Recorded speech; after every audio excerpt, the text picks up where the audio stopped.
Today we have a stunning young lady looking for a more fabulous smile.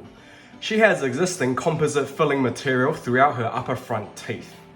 But we are wanting a better smile curve, better symmetry right hand side, left hand side, and a more consistent white colour. We performed a smile design try-in showing a natural style without changing the length of her teeth. Our patient is happy to keep her natural gums as they are because it maintains the balance between her gums and teeth as per her natural anatomy. One of the most important foundations for smile makeovers is to satisfy patient requests. Teeth and gums belong to the patient, not the dentist, and therefore all smile makeovers should be patient-centered. After the teeth are prepared, the crowns and veneers are then fabricated. Once the crowns and veneers are ready, we try them on.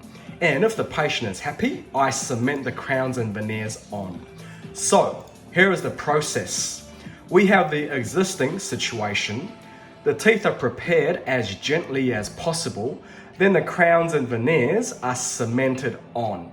All 8 porcelain glass ceramic units in a Bleach 2.5 colour. And we have a very happy patient, looking even more stunning. Thank you to my patient. Thank you so much. Thanks for watching. Please like, subscribe and follow. Smile Makeover Volume 48.